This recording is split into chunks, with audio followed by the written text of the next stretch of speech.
주클. 자, 안녕하세요. 주식클라스입니다. 오늘 10월 30일이고요. 이 지긋지긋한 10월 장도 이제는 하루 정도 남았습니다. 제목은 이렇게 한번 적어봤습니다. 지금 한국 증시는 이렇습니다. 이 이미지는 이제 우리가 보게 되면 비전 프로라든지 메타캐스트의 이 명상인데, 글쎄요, 제가 증시 이야기를 할 때 지금은 보고 싶은 것만 본다 그렇게 볼 수도 있고, 다른 한편으로는 우리가 투자론적인 관점에서는 상당히 어떻게 보면 약간 상식이 통하지 않는, 이게 버추얼 환경이라고 이야기를 하잖아요.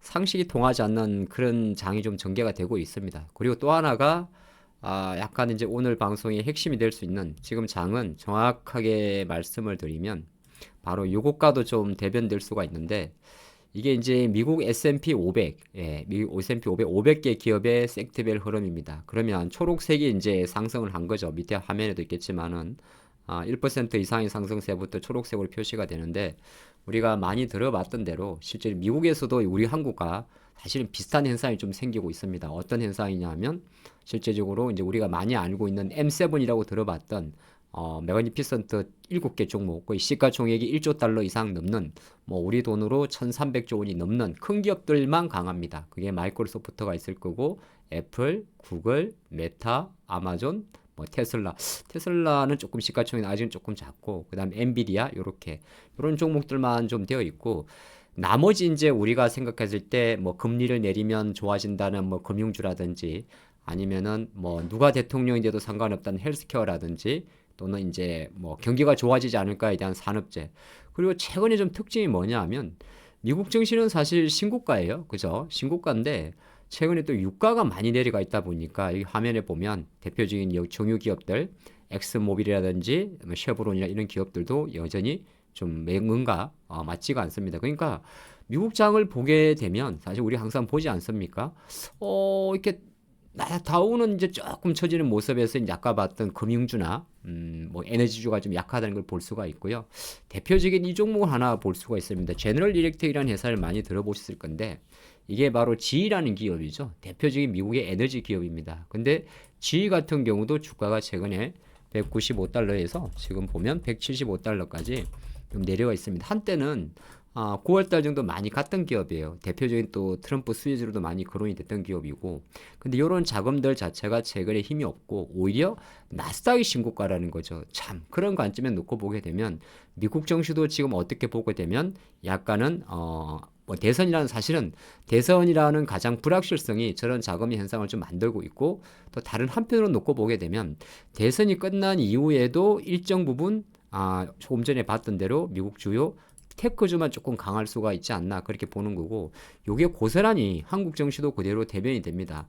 최근에 주가 흐름을 놓고 보면 물론 장중 흐름은 검투세 관련된 이슈가 나올 때마다 왔다 갔다 하는 것 같습니다만은, 가만히 보면요, 지금 우리나라 지수가 10월 지금 지긋지긋하죠. 월봉 기준으로 보게 되면 7월달 고점을 찍고 8, 9, 10 더 내려가지는 않았는데 치우가지 못하고, 이걸 주봉으로 보면 진짜 답답합니다. 그렇죠? 그래도 8월 초순 정도 같은 경우는 좀 시원하게 왔다 갔다 했고 그렇죠? 9월달 했는데 계속 이렇게 변동성이 축소하고 있다는 겁니다. 거래량 감소하고. 그러다 보니까 지수도 지금 10월 접어들어서 첫날 빠진 이후로 거의 이제 한 달이 다 지나가는데 좁은 박스간에 갇혀 있는 거죠. 그 말은 어떤 걸 말하냐면, 그 누군가가 시장 관점에서 선택받은 일부 종목만 상대적으로 강하다는 겁니다. 그거를 표현할 수 있는 게 어떤 거냐면은 바로 여기서 볼 수가 있는데, 사실 8월 10월 초순은 이런 데이터가 없었어요. 어떤 데이터였냐면은 상승과 하락 종목의 비율을 나타냅니다. 어느새 보니까 집재적으로 하락 종목 수 20일이 한 달이잖아요. 20일에 ADR이 80% 밑으로 내려와 있습니다. 지수보다 더 밑에 내려와 있는 거죠. 여기서 아이디어가 있습니다. 코스닥도 좀 같이 보시면 지수보다 밑에 있습니다. 빨간 선이.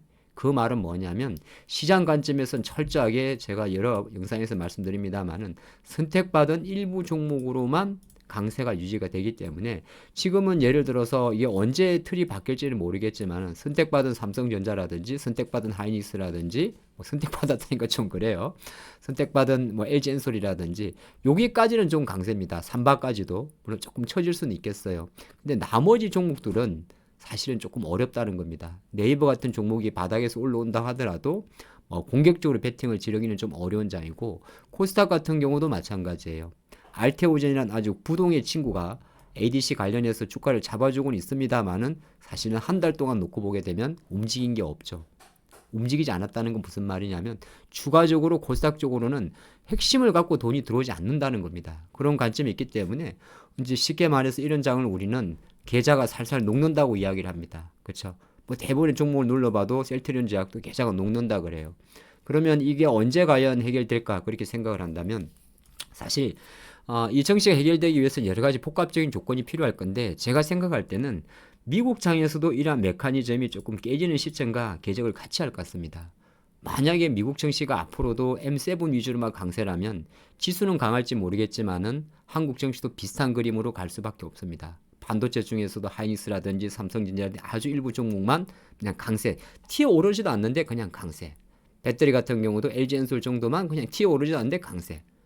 뭐 만약에 마이크로소프트라든지 아니면은 메타라든지 이런 기업들이 또 AI 소프트웨어 오픈 AI처럼 생성 AI에 대해서 이야기가 나온다면 잘해야 삼성 SDS 정도만 강세 그런 그림으로 갈 수가 있다는 거죠. 그 장을 보게 되면은 지금 같은 섹터 내에서도 미국에서도 잔잔발이라고 이야기하는 중소형주 종목들이 되게 약하기 때문에 지금같이 이렇게 좀 갇혀있는 장세에서는 적극적인 투자가보다는 어느 정도 지수가 이 답답한 박스권을 돌파하기 전까지는 적극적인 베팅보다는 계속 좀 관망의 자세가 필요합니다. 물론 중간중간에 변동성 때문에 움직이는 종목들은 뭐 여러분의 스킬과 기술로 매매를 하겠지만 말이죠.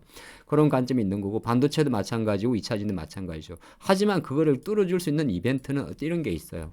삼성전자라는 기업의 주가가 좀 보유자 입장에서 아유 이제 조금 한숨 돌리겠다 생각할 수 있는 거는 대부분이 저점 대비 10% 위치 한 6만 3, 4천 원 정도가 되고 하이닉스 같은 경우는 최근에 20만 원이라는 가격대는 사실 그리 중요한 게 아닌데 큰 관점에서 놓고 보게 되면 이 박스권 상단이 딱 20만 원이잖아요. 주봉입니다. 그래서 한 21만 이상까지 이렇게 오게 되면 그 다른 종목들의 낙수 효과가 나옵니다.